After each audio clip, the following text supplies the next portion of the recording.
anatusihi, atuita kwa upole. Usikawie rafiki, miaka yaenda mbio. Mlango wafungwa ndugu, harakisha usichelewe.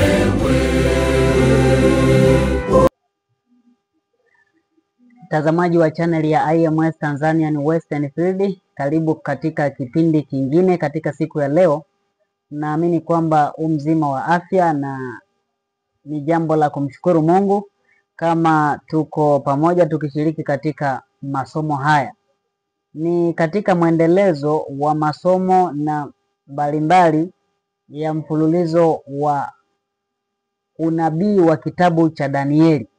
Katika kipindi kilichopita tumeweza kuona utangulizi wa utangulizi wa kitabu cha Danieli. Tuliona utangulizi, tukaona mambo kadhaa juu ya kitabu hiki. Tunapoanza kujifunza tutambue mambo gani kabla hatujaanza kuingia kwa ndani. Lakini katika siku ya leo tutaweza kujifunza kitabu cha Danieli sura ile ya kwanza. Kabla hatujaendelea tuweze kupata ombi.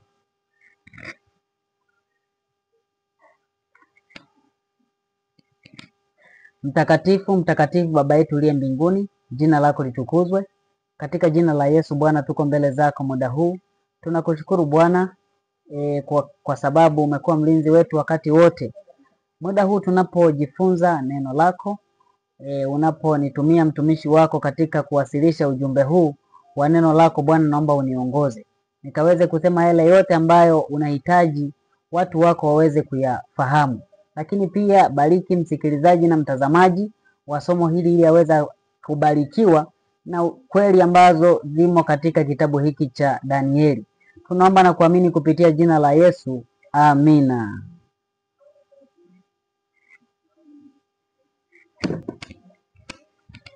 Katika sura hii ya kwanza ya Danieli, tunaona Danieli na tunakutana na habari za Danieli katika nchi ya ugeni kule Babeli, akiwa na wenzake watatu ambao wametajwa kama wahusika wakuu katika sura hii ya kwanza. Haya ni matokeo ya wao kutekwa na ufalme huu wa Babeli. Maana nabii Yeremia alitabiri juu ya taifa la Israeli kuvamiwa na Babeli na hatimaye kupelekwa utumwani. Hivyo miongoni mwa wale ambao walichukuliwa mapema kabisa wakati uvamizi ulipofanyika kule Yerusalemu na katika Israeli yote, vijana hawa wanne akiwemo na Danieli walichukuliwa mwanzo kabisa wakapelekwa kule Babeli kama watumwa na kama mateka. Hebu tuone kitu kimoja kabla hatujaendelea juu ya taifa la Israeli. Taifa la Israeli Mungu alikuwa ameliweka mbali na tofauti na mataifa mengine yote duniani. Na kusudi lake lilikuwa ni kwamba watu wake wale wa Israeli wasimame mbele ya ulimwengu kama mwangaza, wasimame mbele ya ulimwengu kama watoa nuru. Kwa sababu tangu mwanzo lengo la Mungu ni watu wote waokolewe. Hivyo anao watu sasa wa kutumia kama chambo ili watu wengine waokolewe wengi. Kwa mfano, alimtoa Yesu mwanae pekee ili watu wengi waokolewe, awe nuru ya ulimwengu na watu wengi waokolewe kupitia yeye. Vivyo hivyo Mungu tangu mwanzo amekuwa akichagua mtu mmoja ama kundi la watu ili waweze kutumika kuwa nuru kwa wengine, waokolewe hao watu wengine kupitia wale watu ambao amewachagua kuwa watu wa pekee ili wamwakilishe katika ulimwengu. Hivyo taifa la Israeli liliwekwa juu kama mnara ambao mwanga ungemulika dunia yote. Wengi wao wanafikiria kwamba kweli ambazo walipewa Waisraeli na sheria waliopewa Waisraeli ilikuwa inawahusu Waisraeli peke yao, kitu ambacho sio kweli. Maandiko yanaeleza Waisraeli walikuwa kama vyombo vya Mungu vya kupeleka ya kupeleka nuru hiyo kwa ulimwengu wote. Ndio maana ukisoma historia ya taifa la Israeli mpaka Yesu anakuja, kulikuwepo na watu wengi wa mataifa wa Yunani ambao walikuwa wameiamini dini ya Kiyahudi na walikuwa wanatimiza mambo yote ama ambayo ni mahitaji ya kutimiza ibada ya Kiisraeli. Kwa hiyo Waisraeli walikuwa wamewekwa kuwa nuru kwa mataifa.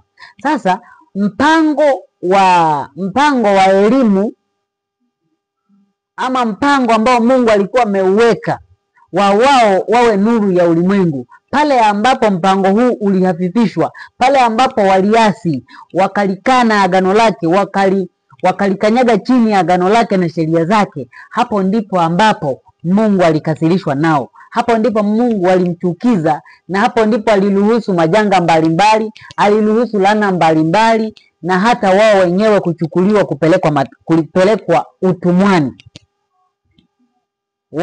Kitendo cha wao kupelekwa utumwani kule Babeli ilikuwa ni matokeo ya taifa la Israeli kuwa na uasi. Ukisoma katika ile sura ya 17 ya kitabu cha Yeremia inaeleza kwamba Mungu aliwaambia watii agano lake. Wasipolitii basi atawasha moto ambao hautazimika, ataruhusu laana mbalimbali. Kwa hiyo kitendo cha taifa la Babeli kwenda kuteka watu wa Israeli na kuwaleta utumwani ilikuwa ni kwa sababu Waisraeli wamemuasi Mungu wao, wameshindwa kuwa waaminifu kwa Mungu, wameshindwa kufanya kazi ambayo Mungu aliwapatia. Japo pamoja na hayo ni kwamba Mungu alikuwa nao waaminifu, hata wakati ambapo aliruhusu hatari ziwapate, Mungu alikuwa pamoja na waaminifu, alikuwa pamoja nao akiwaonya na kuwakaripia kwa njia ya adhabu hizo ili waweze kurudi katika mstari anaohitaji. Danieli na wenzake watatu walipochukuliwa kwenda kule Babeli, waliteuliwa. Walipofika kule, mfalme aliagiza kwamba aliagiza watafutwe vijana ambao wenye elimu, watu ambao ni wametoka kwenye familia za kiungwana, ili waweze kuletwa kwa mfalme na wapewe mahitaji mbalimbali, ili kwamba wawe watu maalum katika ufalme wa mfalme Nebukadreza, wawe watu wa kumsaidia mfalme katika mambo mbalimbali ya ufalme, wakae katika jumba la kifalme wakimsaidia mfalme kufanya maamuzi mbalimbali ya ufalme wake. Hivyo mfalme kupitia msaidizi wake Ashpenazi ambaye alikuwa msaidizi wa mfalme Nebukadreza, aliagiza posho. Mfalme Nebukadreza aliagiza posho, huyu Ashpenazi awapatie posho wale vijana wote waliokusanywa, wakiwemo hawa vijana wa Kiebrania 4, lakini na wengine ambao walitokea ndani ya utawala ndani ya nchi ya Babeli. Wote wale walitakiwa wapewe posho ya vyakula, lakini pia wapewe elimu ya Kikaldayo. Hebu tusome katika kitabu cha Danieli 1 mstari wa 3 na wa 4, anasema mfalme akamwambia Ashpenazi, mkuu wa matowashi wake, awalete baadhi ya wana wa Israeli wa uzao wa kifalme na wa uzao wa kiungwana, vijana wasio na mawaa, wazuri wa uso, wajuzi wa hekima, welevu kwa sababu ya maarifa yao, wenye kufahamu elimu, watakaoweza kusimama katika jumba la mfalme. Tena alimwambia awafundishe elimu ya Wakaldayo na lugha yao. Hawa vijana, huyu Ashpenazi aliambiwa akachambue vijana kutoka kwenye jamii ile ya wana wa Israeli ambao ni wanatoka katika familia ya kiungwana, yani royal families, lakini pia vijana wasio na mawaa, wazuri wa uso, wajuzi wa hekima. Mfalme alikuwa anawahitaji hawa vijana ili waweze kusimama katika jumba la kifalme, na aliambiwa awafundishe elimu ya Kikaldayo. Yani walitakiwa wawekwa shuleni ili kwamba waweze mwisho wa siku waweze kusimama katika jumba la kifalme wakitoa huduma ambayo mfalme alikuwa anatarajia waifanye. Hivyo Ashpenazi ambaye ni mkuu wa matowashi alifanya hivyo, akawaleta hawa vijana wa 4, Danieli na wenzake watatu. Na mfalme alichokifanya pia, aliwaagizia posho ya chakula.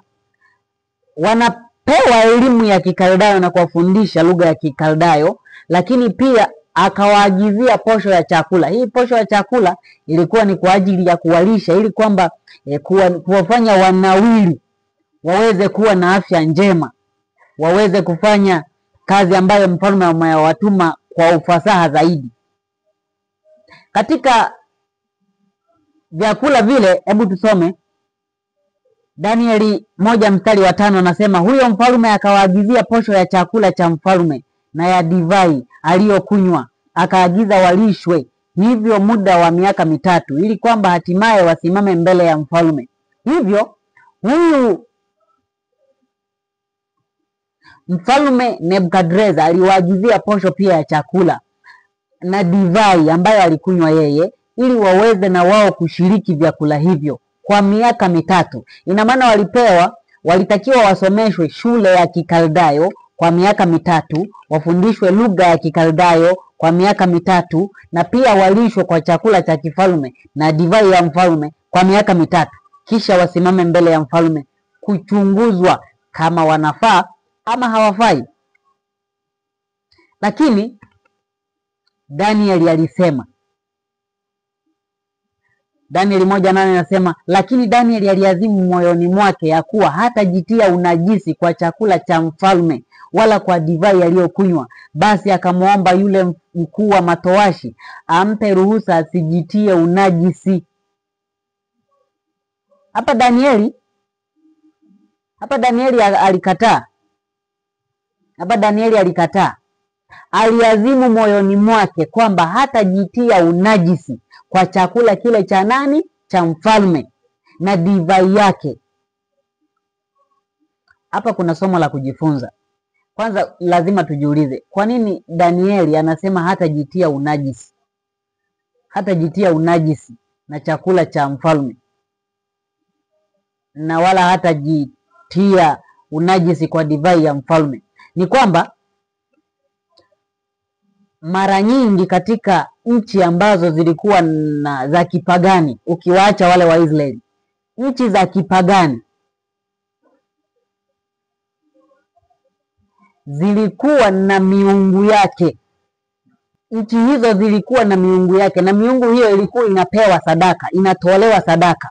Hivyo mara nyingi nyama zilikuwa nyama za wakuu za wafalme na wakuu wa nchi hizo za kipagani walizokuwa wanakula, zilikuwa zinatoka kwanza kutolewa kuwa sadaka kwa sanamu, lakini pia divai zilikuwa zinamwagwa mbele ya sanamu kama sadaka kwa ile miungu, na kisha sasa chakula kile kinakuja kuliwa na divai ile inakuja kuwa kinywaji baada ya ibada ya miungu kufanyika kupitia hivyo vyakula. Hivyo kwa mtu wa Mungu angeshiriki kile chakula akiwa anajua kabisa kwamba hili jambo limetendeka, angejitia unajisi, yani angejichafua kimwili na kiroho kwa kula kile chakula, maana atakuwa ameshiriki ibada ya miungu badala ya kumwabudu Mungu wa mbinguni. Hili jambo lilitokea hata katika Agano Jipya. Kusoma kitabu cha Matendo ya Mitume, utaona hapo kwamba mitume waliagiza watu wasile nyama zilizotolewa sadaka kwa sanamu. Kwa hiyo hili jambo lilikuwepo tangu mwanzo, na Waisraeli walikuwa na kawaida na kwa kufuata maagizo na sheria ambazo Mungu alikuwa amewapatia, wajilinde na ibada ya miungu. Lakini pia kuna vyakula ambavyo hawa ambao ni waabudu miungu, Wababeli walikuwa ni waabudu miungu ambao hawajui utaratibu wa Mungu. Kwa hiyo wao hawakuwa na mipaka hata katika ulaji. Waisraeli ukiangalia katika kitabu cha Mambo ya Walawi 11, pale Mungu aliwaeleza kupitia Musa wanyama gani ambao ni safi na wasio safi. Sasa hiyo mipaka Wababeli ama watu wengine ambao mataifa mengine mbali na Israeli hawakuwa na mipaka hiyo. Wao walikuwa ni chochote wanakula.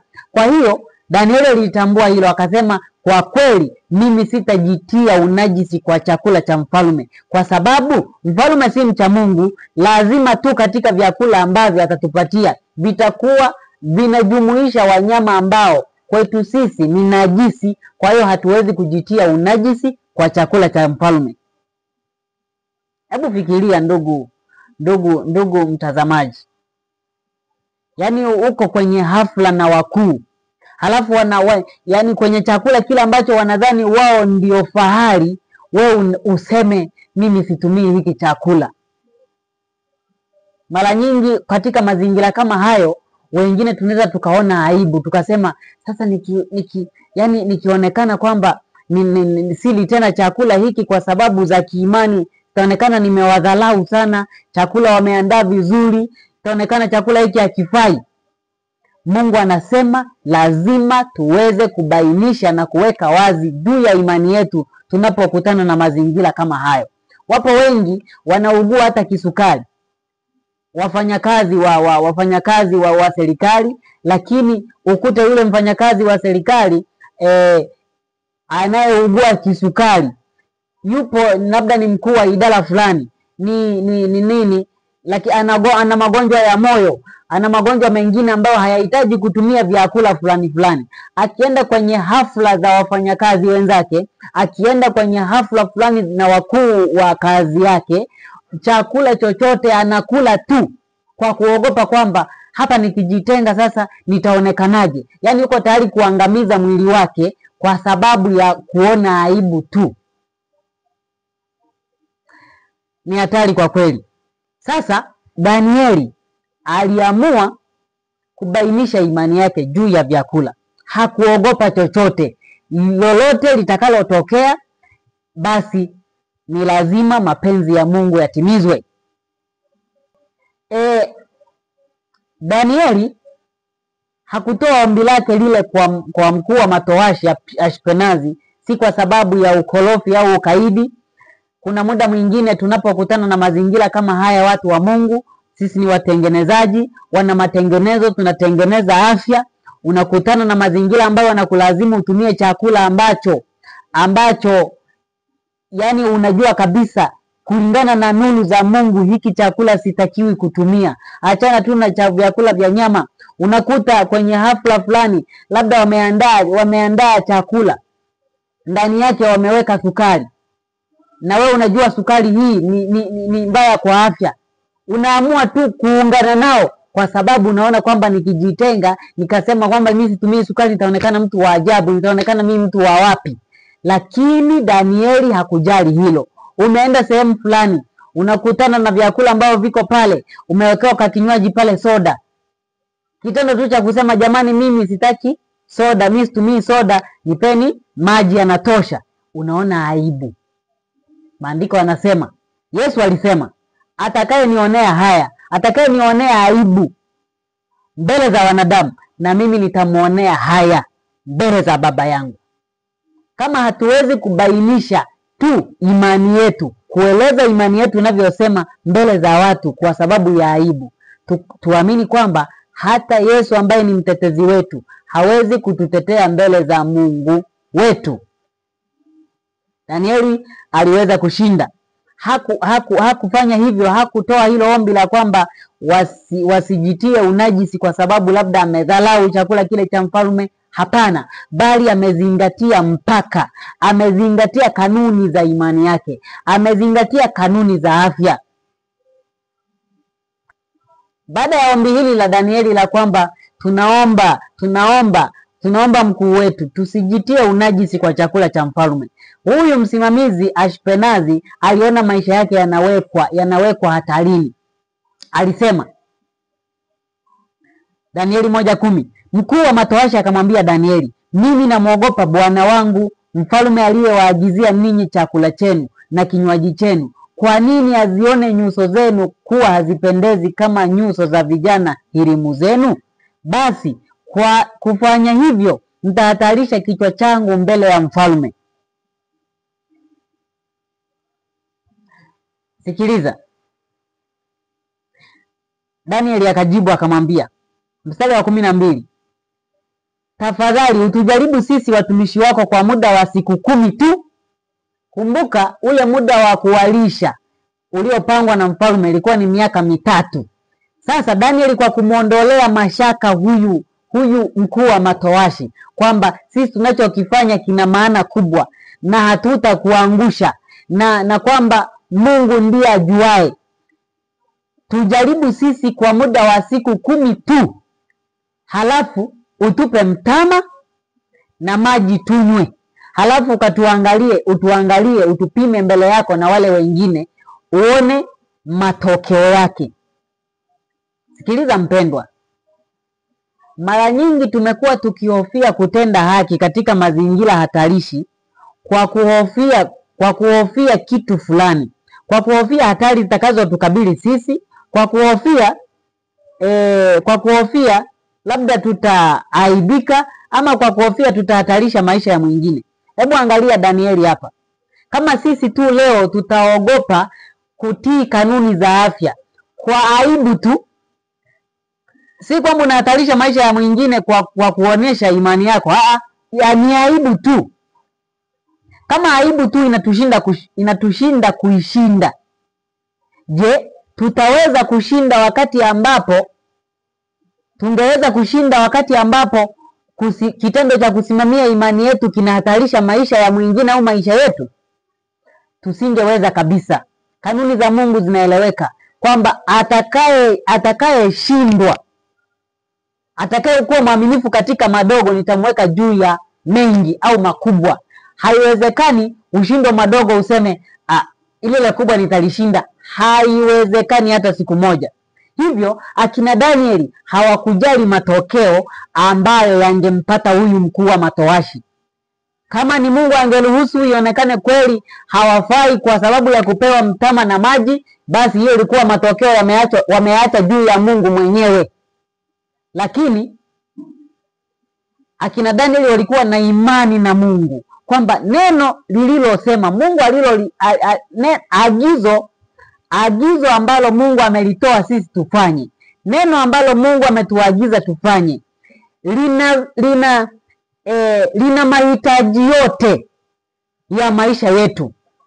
Ndio maana imeandikwa, Yesu akasema mtu hataishi kwa mkate tu, bali kwa kila neno litokalo katika kinywa cha Mungu. Ina maana maisha yetu, vipawa vyote vya maisha yetu vipo katika neno la Mungu. Tukijiondoa tu nje na neno la Mungu, basi maisha yetu yameharibika na wala hatuwezi kuhesabika mbele za Mungu kama ni watu tunaishi.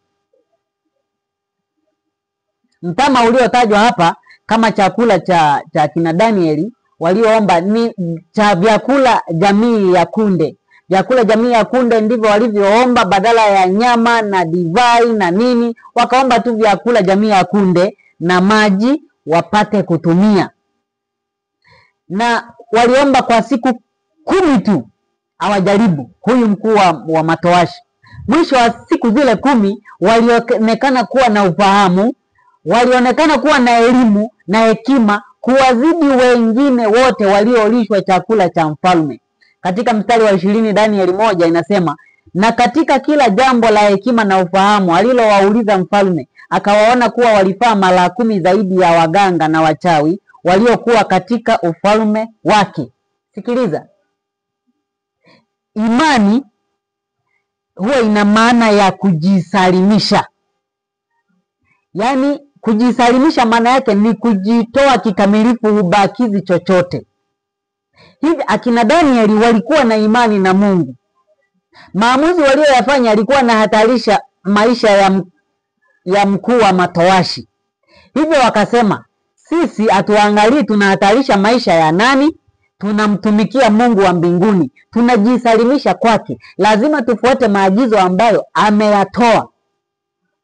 Matokeo ya kwamba maisha ya huyu mkuu wa matowashi yatahatarishwa, sisi tunayakabidhi mbele za Mungu. Mungu ndiye anayejua.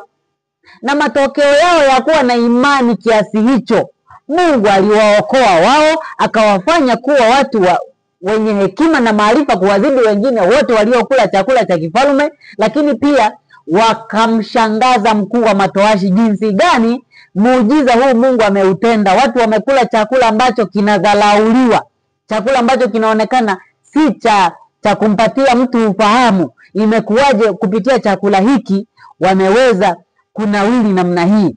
Sikiliza ndugu mtazamaji, kuna muda mwingine hata tunapohubiri juu ya matengenezo ya afya, watu wanafikiri kwamba ukifanya matengenezo ya afya unakula vyakula jamii ya mimea peke yake. Wanafikiri kwamba kwa kula vyakula hivyo tu pasipo kumtegemea Mungu unaweza ukaokolewa na ahadi zote za Mungu zikatimia kwako. Hapana, sio hivyo. Yaani tunapokuwa tunatii maagizo yale ambayo Mungu ameyaagiza, lazima tuwe na imani kwake.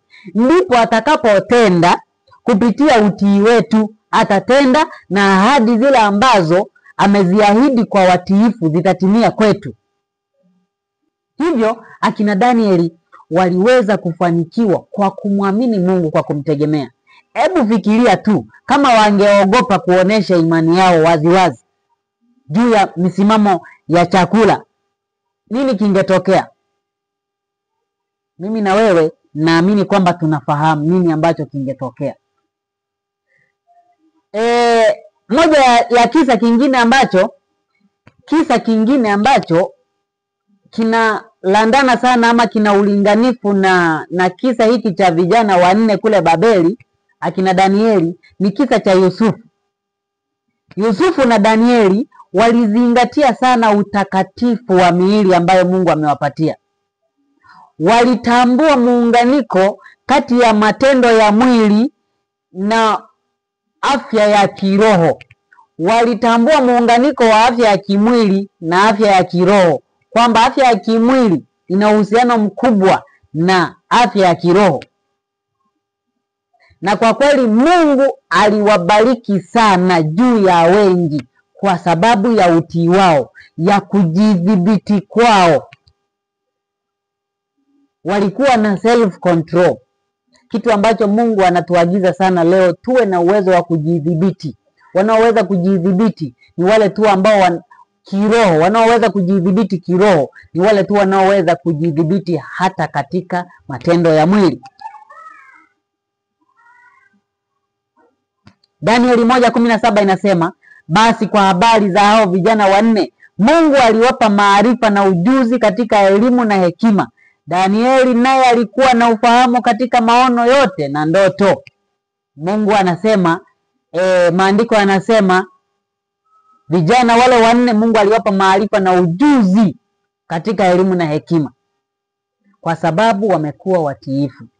Mpendwa, ni kwamba Mungu atatimiza ahadi zake tu tukiwa watiifu mbele za Mungu.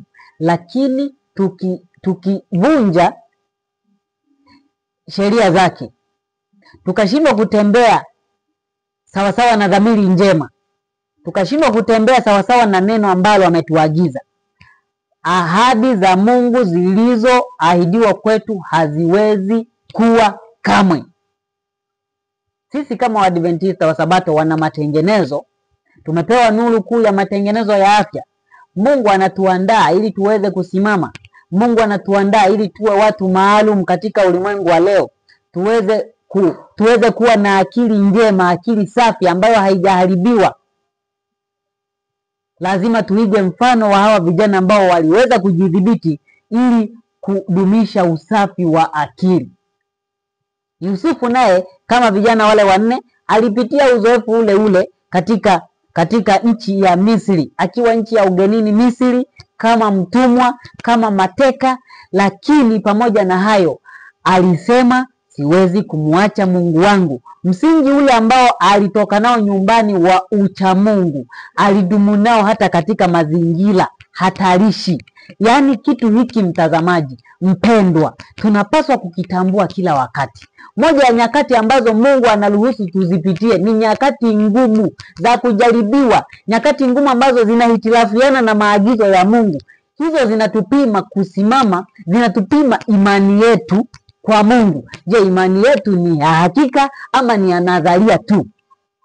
Hivyo unavyopitishwa katika mazingira magumu na unalazimika kumtii Mungu, mtii Mungu ndugu yangu, mtii Mungu mpendwa. Hapo ndipo mibaraka yako ilipo. Hapo ndipo ahadi za mibaraka zitakapotimia katika maisha yako. Lakini ukiamua kumsubirisha Mungu kwamba hili jaribu acha tu nishinde, basi majaribu mengine nitashinda baadaye, hapana, unakuwa umejidanganya. Leo hii utakutana na mtu, pengine mtunza sabato, pengine mtu huyo ni mwajiriwa wa serikali. Sasa serikali yenyewe haitambui mambo ya sabato. Utakuta huyo mtu pengine anaagizwa na mwajiriwa, labda ni mfanyakazi wa halmashauri, unaambiwa na mkurugenzi kwamba fanya kazi siku fulani, siku ya Jumamosi utafanya kazi hii na hii na hii, uandike nyaraka hizi, sijui uzitume wapi, uzitume mkoani, ama ufanye hivi na hivi. Sasa huyu mtu ambaye ni mtunza sabato, mwajiriwa, badala aoneshe, aeleze imani yake mbele ya huyu mwajiri wake, anaona aibu. Anasema sasa sijui nitajielezaje. Anashindwa kujieleza. Na badala ya kumtii Mungu, ameshindwa kujieleza, ameshindwa kueleza namna ambavyo yeye hatakiwi kufanya kazi siku ya sabato. Anaamua kutenda tu kwa kuogopa kufukuzwa kazi, kwa kuogopa kufutwa kazi. Ni mazingira magumu ambayo umepitishwa, Mungu ameruhusu uyapitie. Pengine kwa kumweleza huyo mwajiri wako kwamba mimi ni hivi na hivi, Mungu angefungua milango, angekuelewa. Kitendo cha wewe kuogopa, maana yake umeonesha kutokumwamini Mungu. Hata maandiko anasema katika Biblia neno usiogope limeandikwa mara nyingi sana. Kwa nini Mungu anawaambia mara nyingi watu wake usiogope? Kwa sababu hofu ni silaha ya shetani. Hofu ni silaha ya shetani ili aweze kuangamiza watu. Kwa kitendo cha kuogopa kueleza imani yako inasemaje katika tukio fulani, inaonesha ni kitendo cha kutokumwamini Mungu. Una mashaka na Mungu, na kitu ambacho hakifai kabisa. Maana maandiko yanasema pasipo imani haiwezekani kumpendeza. Kwa hiyo utakuta mtu huyo sasa ambaye ameshindwa kujieleza tu mbele za mkurugenzi juu ya utunzaji wa sabato. Huyo ndiye anayejiandaa kupambana wakati wa jaribu kuu la mwisho la sheria ya Jumapili. Hivi kama jaribu kama hilo ambalo hakuna mtu anakushikia silaha hata shingoni, ambayo yani hakuna hatari yoyote ambayo kiukweli inahatarisha sana maisha yako. Ni jaribu ambalo unaweza ukajieleza ukaeleweka, maana hata bado katiba inakulinda juu ya uhuru wa kuabudu. Sasa katika wakati huu kama unashindwa kujieleza, maana yake ni kwamba wakati wa jaribu kuu la mwisho la sheria ya Jumapili huwezi ukashinda hata siku moja. Kanuni za Mungu, mpendwa mtazamaji, huwa hazibadiliki. Ukishindwa katika madogo, katika makubwa utashindwa pia. Ukiona hili jambo dogo ni gumu, basi linalokuja ni gumu zaidi kwako, litakuwa ni gumu zaidi kwako.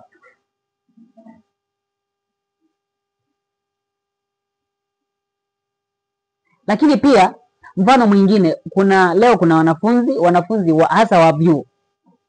Leo hii vyuoni kuna jaribu kubwa ambalo wanakutana nalo Waadventista wa Sabato vyuoni. Wanafanyishwa mitihani siku ya Sabato. Wanafanyishwa majaribio na mitihani siku ya Sabato.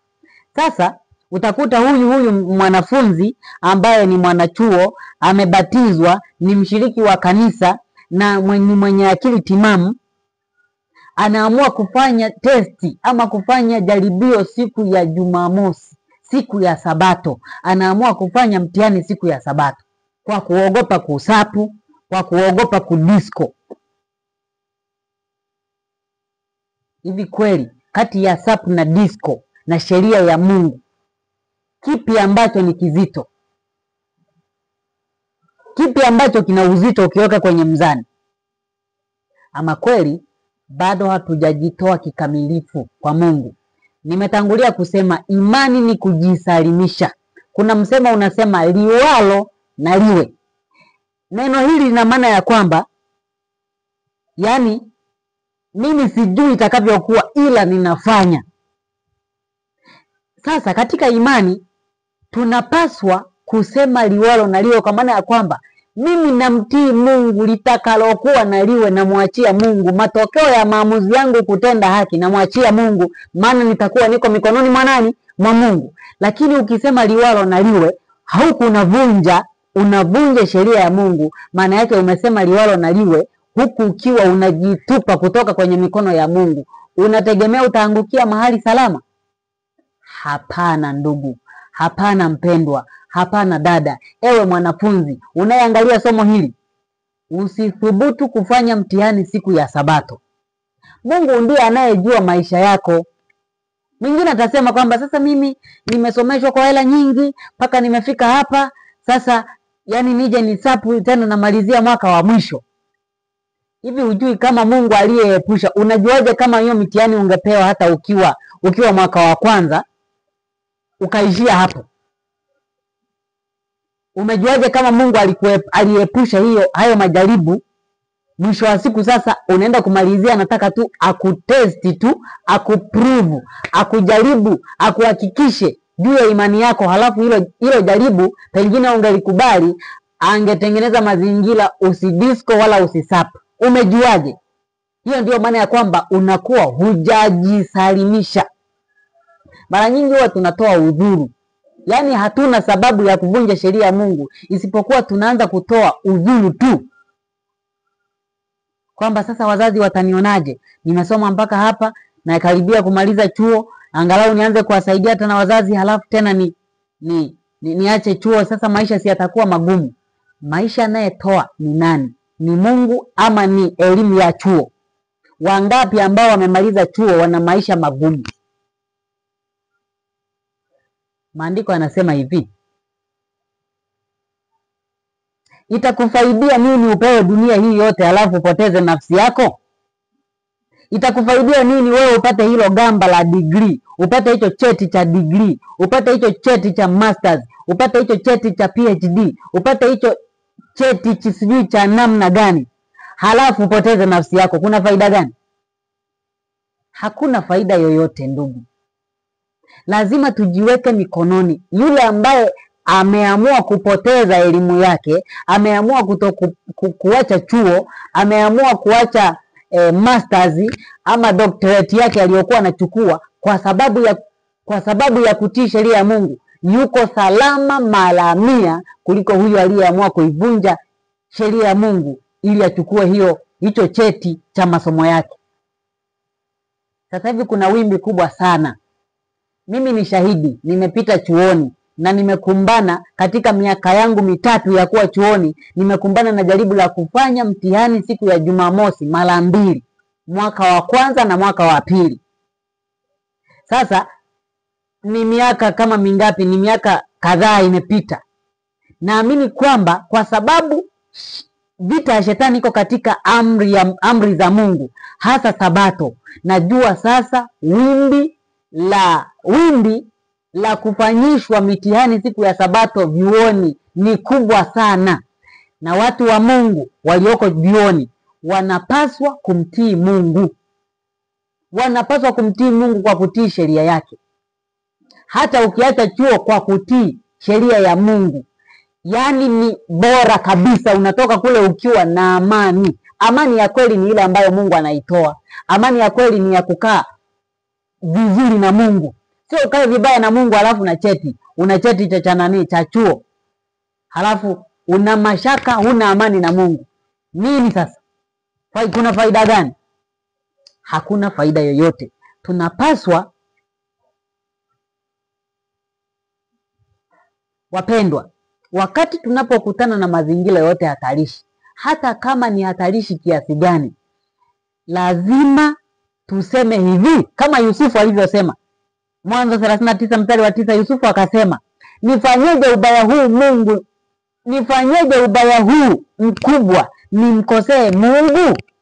Yaani usijali kingine chochote. Hivi angalia tu kwamba hapa ninatenda haki ama ni dhambi. Ambacho natakiwa kuchunga ni kutenda haki. Lazima ulinde hiyo hali ya kutenda haki.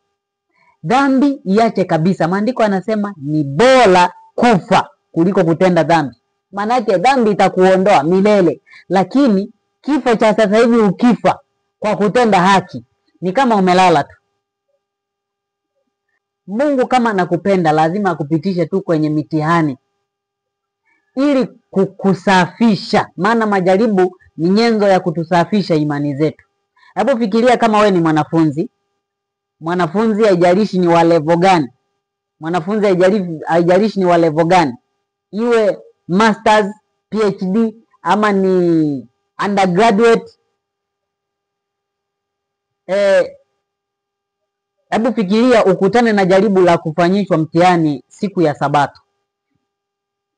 Na ukajifariji kwa kusema, hebu ngoja nimalizie tu haya masomo. Nikimalizia haya masomo ngoja tu nifanye hii mitihani ya siku ya Jumamosi, nimalize haya masomo. Maana nikimaliza masomo sitakutana tena na jaribu la kufanyishwa mitihani siku ya Sabato. Yaani ukijifariji hivyo unakuwa unajidanganya. Kwa sababu gani? Ukimaliza hayo masomo, hapa tunazungumzia sasa mazingira ambayo Mungu anakupenda. Lakini kama nafasi yako ilikuwa ni hiyo, basi unakuwa umepoteza maisha yako kwa kufanya mitihani siku ya Sabato ukiwa chuoni. Kwa hiyo chaguo la kwanza ni kumtii Mungu katika muda wowote, sio kujipa muda mwingine hujui kesho ni ya kwako ama sio ya kwako. Sasa natolea mfano kwa yule ambaye anapendwa na Mungu, anapewa fursa zaidi ya moja. Sasa amemaliza chuo, amefanya mitihani siku ya Jumamosi huko chuoni, amepata cheti chake. Huyo anaanza kuomba kazi serikalini. Kwenye serikali hiyo ambayo ilikuwa inasimamia masomo yake kule chuoni. Anaanza kuomba kazi. Anaingia kazini na kukutana na majaribu yale ya kutunza Sabato. Anakutana na vigingi na vikwazo vya kufanyishwa kazi siku ya Sabato tena. Unakabiliwa tena na jaribu lingine la kuachishwa kazi kwa kuitii Sabato. Swali la kujiuliza, mpendwa mtazamaji, utakuwa umekimbia jaribu la kutii Sabato? Nilikukabili kule chuoni na bado utakabiliana nalo kama Mungu anakupenda kwenye kazi yako. Hivyo Mungu yuko na wewe kukuhakikisha. Kama sasa ni kwa neema ya Mungu uko tayari kulishinda lile jaribu, pengine utalishinda hilo jaribu alafu ukaachishwa kazi. Utatii, utaamua kutii sheria ya Mungu ya Sabato halafu naachishwa kazi. Kitendo cha kutii sheria ya Mungu kwa kuitunza Sabato ambacho ungekifanya ukiwa chuoni ukaacha chuo, kimejirudia kwako wewe ukiwa kazini ukaitii Sabato ukaachishwa kazi. Hivyo Mungu bado anakuwa amekuweka katika mstari ule. Tena wakati huu sasa ukiwa kazini jaribu litakuwa kubwa zaidi kwako, kwa sababu utakuwa umeshajitegemeza kwenye mshahara unakopata, umejitegemeza. Unaona tena ukiachishwa kazi maisha yatakuwa magumu. Hivyo sasa kanuni ya Mungu ya kukabiliana na majaribu inasimama kuwa ni ya kweli, kwamba ukishindwa jambo dogo unajiandaa kukabiliana na jaribu ambalo litakuwa gumu zaidi kwako likija kwa mara nyingine. Hivyo tunapaswa kujiuliza swali moja tu. Tunapokutana na mazingira hatarishi na yanayohitilafiana na sheria ya Mungu, tujiulize tu kwamba nitafanyaje ubaya huu nimkosee Mungu wangu? Jibu liwe ni kutenda haki. Haijalishi ninakufa ama ninaishi. Maana kufa niko mikononi mwa Mungu ni salama zaidi kuliko kufa niko mikononi mwa shetani. Kitu cha kuzingatia katika somo hili, matokeo ya kutenda haki katika nyakati za hatari unatakiwa kumwachia Mungu, sio jukumu lako. Utakuta mtu anasema sasa mimi nisipofanya mtihani siku ya Jumamosi, sasa si maisha yangu yatakuwa yameharibika. Sasa sijui itakuwa hivi na hivi. Huyo mtu anawaza maisha yake ya baadaye baada ya ule mtihani. Yaani matokeo ya kuacha chuo kwa sababu hajafanya mtihani siku ya Jumamosi. Anafikiria hayo mpendwa, muachie Mungu. Mwingine anafikiria si nitaachishwa kazi, si nitauawa, si nitafanyaje. Matokeo ya kutenda haki wewe katika mazingira hatarishi, muachie Mungu.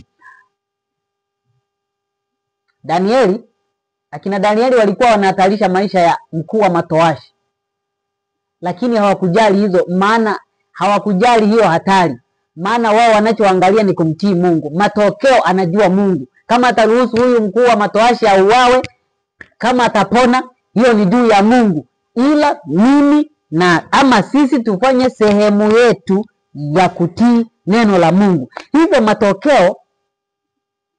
matokeo ya kutenda haki katika mazingira hatarishi hutakiwi kuyafikiria. Jisalimishe. Tutakapoendelea katika masomo katika sura ile ya 3, tukifika tutaona jinsi ambavyo hawa vijana watatu marafiki zake na Danieli hawakujali matokeo ya kutupwa kwenye tanuru la moto kwa sababu ya kukataa kuisujudia ile sanamu. Wao walichojua, hatutakiwi kuisujudia hii sanamu. Matokeo ya namna gani tutafanywa tusipoisujudia, hayo yako juu ya Mungu. Ndio maana unajua kuna wakati Yesu alifikia hatua anawaambia wanafunzi wake, msihangaikie ya kesho. Yaani hilo andiko lina maana kubwa. Lina maana ya kwamba kuna muda tunaanza kuhangaikia ya kesho ambayo ni sehemu ya Mungu. Hilo andiko halina maana ya kwamba ukae kizembe usifanye kazi na namna gani, hapana. Bali linazungumzia zaidi mambo ambayo tunajaribu kuhangaikia, mambo ambayo ni sehemu ya Mungu, ni kazi ya Mungu. Sasa tunataka sisi tuifanye. Tukijipa kazi hiyo ya kuifanya hiyo kazi, tutakuwa tumeangamia, maana matokeo yake tutakosana na Mungu. Matokeo yake tukiwa watiifu mbele za Mungu, tutakiwa watiifu kwa neno la Mungu, Mungu atatutukuza, Mungu atatuinua. Wale vijana 4 Mungu aliwatukuza kwa kumuinua. Sikiliza, Mungu anachotafuta duniani kwa sasa ni watu ambao atawatumia. Ni watu ambao atawatumia. Hivyo yeye yuko katika kutafuta wanadamu, ni hiari yao wajitoe kwake ama wasijitoe. Wakijitoa tu, yeye anawapa vipawa vyote vya kumtumikia. Kina Danieli walikuwa tayari kumtumikia Mungu katika mazingira yoyote, ili kuangazia wote ambao walikuwa wanawazunguka. Hebu tuone jambo moja kuhusiana na akina Danieli. Kwa nini akina Danieli walikuwa makini sana na afya za miili yao? Hapa ndipo tunapokutana na uhusiano wa afya ya mwili na roho. Katika kitabu cha Timotheo wa kwanza inaeleza jinsi ambavyo Mungu wa amani anataka atutakase miili yetu, nafsi zetu na roho zetu. Ina maana kuna muunganiko kati ya mwili, akili na roho.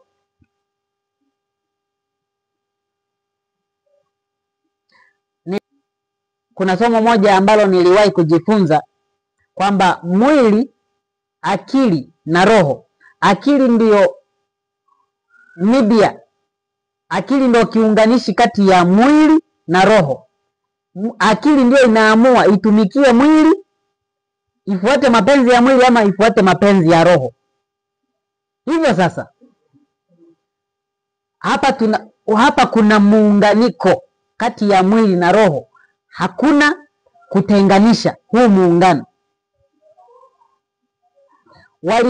Hawa kina Danieli walitambua kwamba usafi wa mwili hauwezi ukautenganisha na usafi wa roho. Kwa kutii kanuni za afya, basi pia wangejihakikishia usafi wao wa akili na roho. Roho Mtakatifu hutufundisha kujinyima, kujizuia. Anatupa uwezo wa self control ili kutokutimiza mapenzi ya mwili. Maana ukitimiza mapenzi ya mwili utaifanya akili yako kuwa mtumwa wa mwili. Hivyo ili akili isiwe mtumwa wa mwili, iwe mtumwa wa roho, lazima ufundishe mwili, uifundishe akili kunyima mwili mapenzi yake. Katika kitabu cha Warumi 8:12-13 nasema, basi kama ni hivyo ndugu, tu wadeni si wa mwili, tuishi kwa kufuata mambo ya mwili. Kwa maana kama tukiishi kwa kufuata mambo ya mwili, mwataka kufa. Bali kama mkiafisha matendo ya mwili kwa roho, mtaishi. Sikiliza, iko hivi. Ukiishi kwa kufuata mwili, maana yake unataka kufa. Mtu ambaye anaishi kwa kutumikia tamaa za mwili. Tamaa za mwili ni pamoja na kula, maana katika matendo ya mwili ama matunda ya mwili yameorodheshwa katika Wagalatia 5:19. Mojawapo ni ulafi. Ulafi ni kuwa mtumwa wa tamaa ya chakula. Lakini pia kukosa kiasi ni matokeo ya kutumikia tamaa ya chakula. Hivyo mtu yeyote anayetumikia tamaa ya chakula, huyo ni mtumwa wa mwili na huyo atakufa. Mtu ambaye hawezi akajizuia kwa tamaa yake ya chakula, hafai kuwa mtumishi wa Mungu. Kumbuka, dunia hii ipo katika dhambi kwa sababu ya tamaa ya chakula. Dunia hii iko katika dhambi kwa sababu ya chakula tu. Adamu alikula ile tunda, hakujua hata matokeo yatakuwa mabaya kiasi hiki ambayo yapo mpaka sasa. Dunia hii inaugua na dhambi. Hakujua. Alijua ni kitu kidogo tu, pengine tamaa ya chakula. Yesu, Adamu wa pili, alijaribiwa kwa tamaa ya chakula, na yeye angeshindwa, dunia hii sasa isingeokolewa kabisa. Lakini Yesu akaishi kwa neno la Mungu. Akaishi kwa neno la Mungu. Alijaribiwa kwa tamaa ya chakula. Hivyo wewe kama ni mtu wenzetu walokole, wanajiita walokole, wao wanasema kula chakula chochote, hivyo havina uhusiano na mambo ya kiroho. Kula chochote, hakuna mpaka. Yaani maneno hayo ni wazi kwamba anayekuwa anazungumza pale ni roho wa giza, roho wa shetani, ambaye anataka wanadamu wasiwe na kujizuia, wasiwe na uwezo wa kujizuia, waongozwe na tamaa ya vyakula, ili wasifanikiwe ama wasifai kuwa watumishi wa Mungu. Fuatilia, watumishi wa Mungu wengi wamepimwa katika swala la kujizuia katika tamaa ya chakula, na wengi walilelewa katika mazingira ya kujizuia, kutokuongozwa na tamaa za mwili, hasa tamaa ya chakula, ili wafae kumtumikia Mungu. Kitendo cha kusema vyakula havina uhusiano na mambo ya kiroho ni fundisho la uongo kabisa, ambalo shetani anataka watu walizingatie, walitambue, na kisha awapoteze wasifae kwa ajili ya uzima wa milele. Hakuna chakula chema ambacho shetani amekiandaa halafu kimtengeneze mtu kuwa mtumishi wa Mungu. Hakipo. Anajua. Shetani ni mjuzi, ni mwenye maarifa ya juu kutuzidi hata sisi wenyewe, kutuzidi mbali mno. Hivyo anatengeneza mazingira yote ya vyakula ili kuharibu afya ya mwili. Sikiliza, iko hivi. Hata waabudu mashetani, wale ambao wameshajaribu kufuatilia, na naamini kwamba wataelewa vizuri ninaposema mfano huu. Hata waabudu mashetani huwa wana sadaka za watu, wanatoaga sadaka ambazo hasa za watoto ambao hawajachafuliwa miili yao kwa vyakula ama kwa matendo tu ya kawaida. Yaani huwezi ukapeleka sadaka ya mtu mzee ambaye ana tabia mbaya, yani haikubaliwi hata kwa waabudu mashetani. Inakubaliwa ile safi. Shetani ameiga kwa Mungu. Ndivyo ambavyo Mungu anahitaji miili safi ya watumishi wake. Maana miili safi ina akili safi, ina akili yenye upevu ambayo anaweza akaitumia kuifanya kazi yake duniani. Hivyo shetani anaandaa mazingira ya kuipatia dunia vyakula. Leo hii kuna vyakula vingi, fast foods. Unakutana na migahawa ya fast food, watu wanabugia vyakula ambavyo vimetengenezwa, hawajui hata vilivyotengenezwa. Vimetengenezwa huko viwandani, vimekolezwa makemikali ambayo mengine hawajui hata yana madhara. Shetani yuko vitani kuiangamiza dunia kimwili na kiroho. Ni udanganyifu wa shetani ili kuhakikisha kwamba anatuangamiza kabisa. Katika vinywaji na vyakula mbalimbali, katika sehemu ile huwa kuna gamba fulani linalozunguka vinywaji ama vyakula fulani. Utakutana pale na sehemu imeandikwa ingredients, ama vitu ambavyo vimetumika na kemikali ambazo zimetumika kutengeneza chakula fulani. Utakutana pale kuna kemikali kama kuna sodium, sijui kuna klorini, kuna nini, kuna potassium. Sasa kuna kemikali moja ambayo inawekwa hata kwenye spices, kuna nini, vitu vyote ambavyo mwisho wake ni kula. Kuna kemikali moja inayoitwa monosodium glutamate. Monosodium glutamate niliwahi kuiona hata kwenye soy meat. Soy meat huwa inawekwa kwenye soy meat. No. Soy sauce. Soya sauce. Ile ambayo inakoleza mchuzi. Soya sauce inatengenezwa hata kwa viini vingine kutokea kwenye nyama. Sasa kuna kemikali hii inayowekwa ambayo inaitwa monosodium glutamate, inapatikana katika vyakula vingi ambavyo ni fast food. Kemikali hii inawekwa kwenye vyakula hivi. Imegundulika kwamba utafiti umefanyika, imegundulika hii monosodium glutamate ni kemikali ambayo inamfanya mtu ahitaji kula zaidi. Yaani awe na hamu ya kula, tamaa ya chakula muda wote. Yaani mtu yule anakosa kiasi, anakuwa anahitaji tu kula kila wakati. Matokeo yake yule mtu, matendo ya mwili kama ulafi uko juu yake, kukosa kiasi uko juu yake. Yule mtu hawezi kufaa kuwa mtumishi wa Mungu hata siku moja. Maana yule haongozwi na roho bali anaongozwa na mwili. Ni shambulio la shetani katika vyakula. Leo hii mtu wa Mungu, mwana matengenezo, anasafiri mule njiani, ananunua vyakula tu, ananunua mkate mweupe, ananunua sijui juice ya orange imetengenezwa tena viwandani, ananunua sijui nini, vyakula ambavyo si salama kabisa kwake. Wapendwa, tunapaswa kuwa makini sana katika wakati huu. Shetani yuko vitani. Tunapaswa kutembea katika nuru ambayo Mungu ametupatia. La sivyo hatutafaa. Hatutafaa kuwa wajumbe wa Mungu, na bado hatutafaa kuingia katika ufalme wa Mungu. Maana tulipewa nuru kuu, lakini hatukuifanyia kazi. Kama unasafiri, pika chakula chako. Au kama uwezi kupika, unasafiri, unakuwa na chakula chako, unanunua vyakula kama ni matunda ya asili na vyakula vya asili ambavyo unaona kabisa hiki ni halali.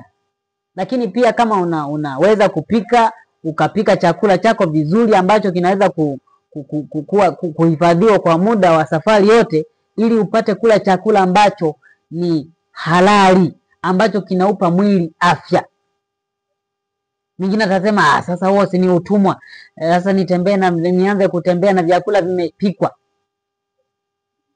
Kama ni utumwa kumtumikia Mungu, basi chagua kumtumikia Mungu. Na kitu kingine, katika katika masomo mbalimbali ambayo tumeyasoma na kuyajifunza huko nyuma, kuna somo moja la haki ya Kristo. Tuliona kwamba moja ya ishara ya kwamba haki ya Kristo haimo ndani yangu ama haimo ndani yako ni kuona maagizo ya Mungu ni mazito na yanakubana. Hiyo ni ishara ya kwanza kutambua haki ya Kristo ndani yako haipo. Hujajisalimisha kikamilifu kwa Kristo. Lakini ukijisalimisha vizuri ndani ya Kristo, haki yake atakupatia na maagizo ya Mungu yatakuwa ndio furaha yako. Kama Yesu anapozungumza katika Zaburi anasema sheria yako, yani kutii sheria yako ndio furaha yangu. Kwa hiyo furaha yetu iwe katika kutembea sawasawa na mapenzi ya Mungu, si nje na mapenzi ya Mungu. Hiyo inakuwa ni furaha bandia. Hebu fikiria leo Danieli angekuwepo katika ulimwengu huu wa leo. Angetoa hela yake kwenda kununua Coca-Cola? Angetoa hela yake akanunua juice orange? Angetoa hela yake akanunua biskuti? Angetoa hela yake anunue Big Bomb, anunue Jojo, anunue Fanta, anunue energy drink? Ni kitu ambacho hakiwezekani kabisa. Asingeweza kufanya vitu kama hivyo. Hivyo sisi kama watu wa Mungu ambao tunajiandaa, tunaandaliwa kuwa watu maalum ambao wa kuionya dunia hii katika wakati wa mwisho, tunapaswa kujilinda sana. Kama ambavyo tumeona mfano wa jinsi ambavyo walijilinda hao vijana wanne katika nchi ya ugeni, pamoja na kwamba walikuwa peke yao kule, wangeamua tu kutembea kufanya kama wanavyopenda, wala hakuna aliyekuwa na waona, basi wangefanya tu, lakini wakaamua kumtii Mungu yule aonaye mpaka silini. Imeandikwa katika Isaya 52:11, nendeni zenu, tokeni huko, msiguse kitu kichafu, tokeni kati yake, iweni safi ninyi mnaochukua vyombo vya Bwana. Hatuwezi kuchukua vyombo vya Bwana kama tukiwa wachafu, aidha kimwili ama kiroho. Hatuwezi kufaa kuwa wachukuzi wa vyombo vya Bwana aidha kimwili ama kiroho. Kwa hiyo hapa tunatakiwa kuelewa kwa nini Mungu ametupatia nuru ya matengenezo ya afya, ili kwamba tuweze kuwa safi, tufae kuwa wachukuzi wa vyombo vyake. Ndio maana maandiko yanasema mtu hawezi kuwekwa kuwa mwalimu, kuwa mchungaji, kuwa mzee wa kanisa, kama kiongozi wa kanisa, kama hatembei katika nuru ya matengenezo ya afya. Kwa nini? Hafai kuchukua vyombo vya Bwana. Danieli na wenzake walikuwa na matengenezo wazuri kwa wakati wao. Leo hii Mungu ametupatia nuru ya matengenezo kubwa kuliko hata kipindi cha kina Danieli. Kanisa la Mungu linapaswa kuwa mstari wa mbele, kuwa mfano, na kwa ajili ya kuwaangazia ulimwengu mwingine wote.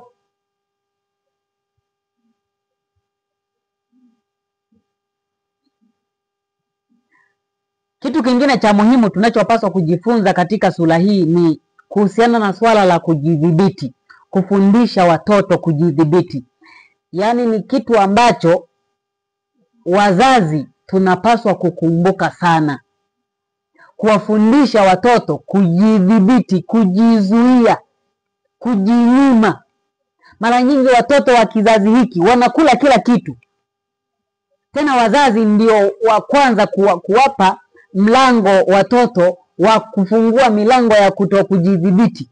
Wanapewa pesa 500 kanunue pipi, 500 kanunua Big Bomb, kanunue chostiki, kanunue sijui biskuti. Yaani watoto wanatengenezewa mazingira ya kutokuwa na uwezo wa kujidhibiti na wazazi wao wenyewe. Wazazi mnabeba hukumu kwa watoto wenu. Wazazi wanapaswa kuwafundisha watoto wao kujidhibiti katika tamaa ya chakula. Walimu katika shule zetu wanatakiwa kuwa na elimu ya kujidhibiti, self control, ili wawe na uwezo wa kuwafundisha watoto kupita katika njia iliyo sawa. Ndipo ambapo kanisa litazalisha kizazi ambacho kina moto ule ule kama waliotangulia. Sio kizazi kinakuwa hiki kilichotangulia kilikuwa na moto, kinachokuja kinakuwa kimepoteza nguvu. Haitakiwi iwe hivyo. Mungu anatuagiza watoto wetu na vijana wetu wafundishwe kujizuia, wasilizishe tamaa zao tu, bali waepukane na kila aina ya ulevi na anasa.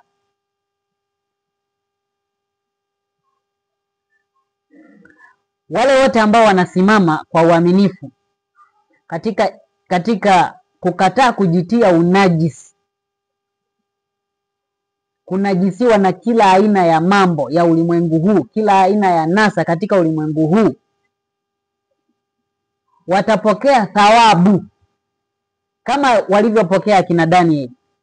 Mungu atawatukuza. Vijana wa leo, watoto wa leo na watu wote,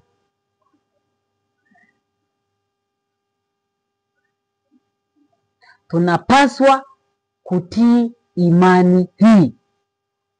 Kanisa la Mungu tunapaswa kuamka. Mahali ambapo kulikuwa na udhaifu, unaona kabisa hapa nilikuwa nimeanguka, inuka, nafasi unayo. Kabla mlango wa rehema hujafungwa, tuweze kusimama mbele za Mungu kama watu wanaofaa, watu walioishi sawasawa na nuru waliopewa, watu walioishi sawasawa na utume waliopewa. Bwana tusaidie sana.